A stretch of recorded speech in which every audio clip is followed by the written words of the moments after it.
Magandang umaga po sa atin mga kabuti. Andito naman po tayo sa ating channel upang ang gagawin po natin ngayon mga kakabuti ay hugasan po natin yung dahon po nating pinagtaniman nung nakaraan. Ganun lang po ang gagawin natin kakabuti. Pwede po yun lalo na po kapag kinukulang po tayo ng dahon ng saging. So let's go. Ayan po. Ito po yung bed natin mga kakabuti na naanihan po natin dati. So yun po mga kakabuti, hugasan lang po natin yung ating pinagtaniman na ng kabuti dati. Ito po ang gagawin po natin.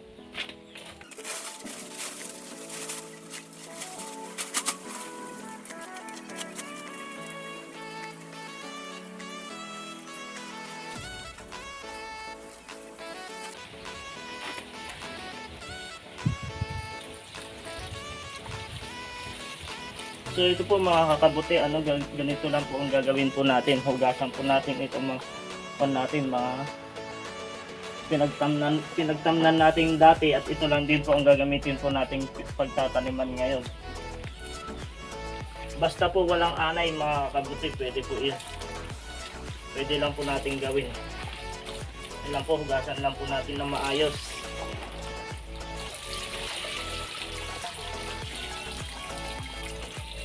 Tapos itatabi lang po muna natin dito mga kakabuti upang matuyuan po siya ng konti. Matanggal po yung mga iba niyang tubig. Ganito lang po gagawin natin mga kakabuti.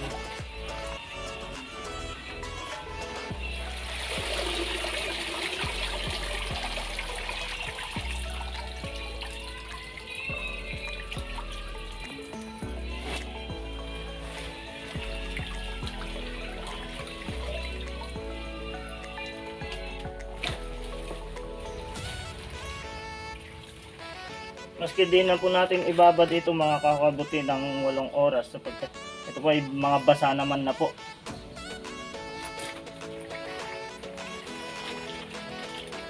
Gasan lang po natin para po matanggal po yung iba po yung mga dumi-dumi.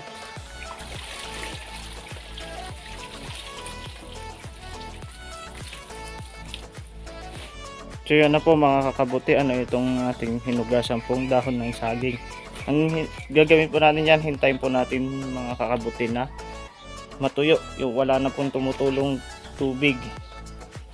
Kasi pagka basa po masyado yung ating dahon ng saging, hindi po makakagapang na masyado yung ating pong mga amag, baka mabulok po. Yan po, hintayin po natin matuyo hanggang 1 oras po mga kakabuti.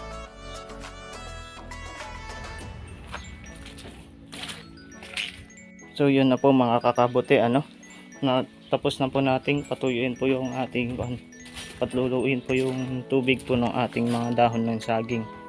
So magtatanim na po tayo mga kakabuti. Gawin po natin ito po. Ito pong pinaghugasan lang din po natin ang ating pong ibuhos po rito sa ating pong gagawing bed. Ang purpose po ng ginagawa po nating bed, gaya po na sinabi ko nung sa video po natin nung una, ay para dagdag moist po sa ating pong mga dahon ng saging para hindi po siya kaagad matuyo.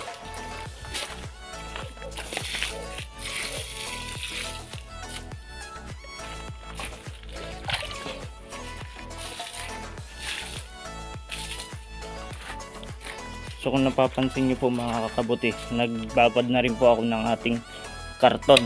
Ito po, binabad ko na po sa tubig. Panlagay po natin mamaya sa ibabaw po ng ating bed. Gagapangan din po ito ng ating amag na magiging kabuti. Yan po, patuluan na po natin.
wati o madre cacao po.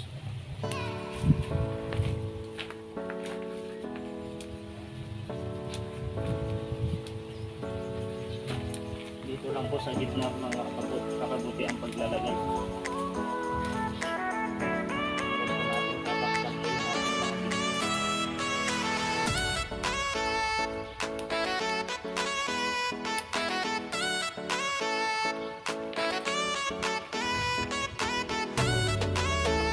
Susunod po ulit mga kakabuti, ipapatungan po ulit natin ng dahon ng saging.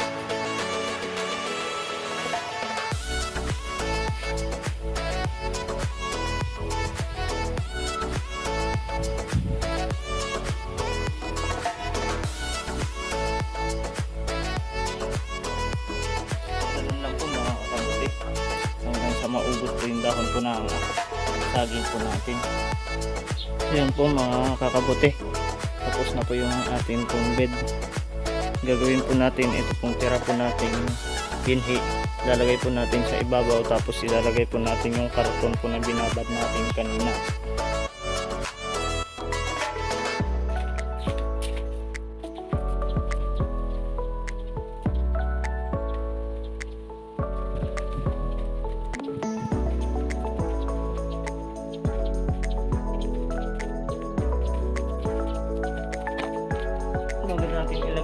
Bago natin ilagay mga kakabuti yung karton natin, ilagay po muna natin itong molasses.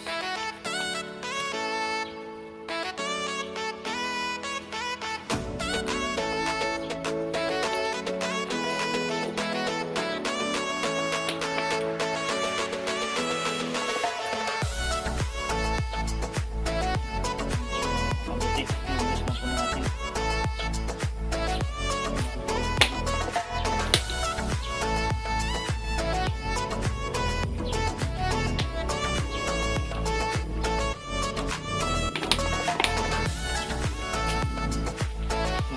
Natin itong karton natin mga kakabuti, pigain lang po natin para di ang basa.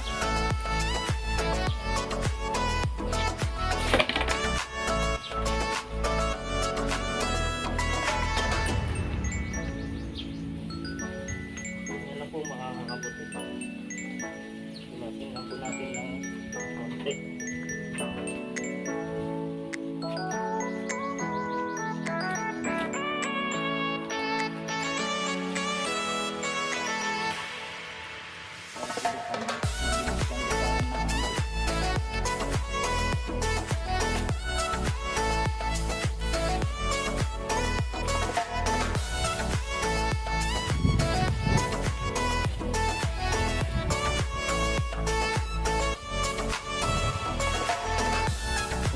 Po kayong mga karton mga kakabuti, pwede po natin gamitin yung water hyacinth. So susunod po mga kakabuti, papakita ko po sa inyo kung ano po gumamit ng water hyacinth.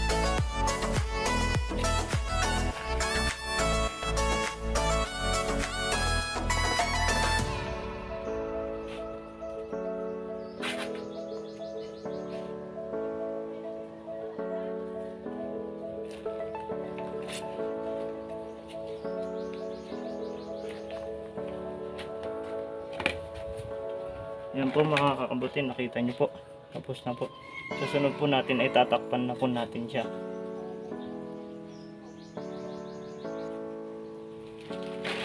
Yan po mga kakabuti, kung makikita nyo po, basa po itong ating plastic, tumutulo.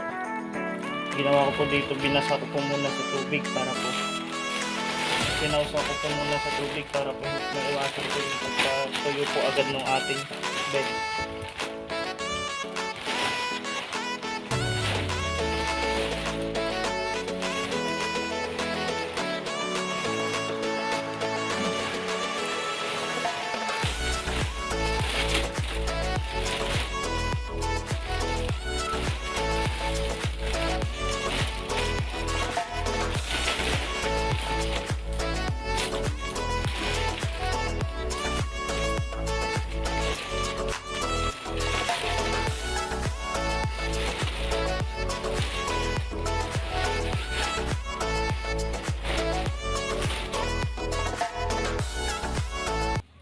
So ito na po mga kakabuti po yung kinalabasan po ng ating ginawang bed.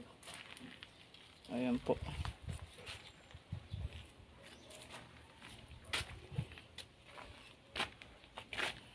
Ayan. Medyo madumi pa po at hindi pa po nakapaglilinis.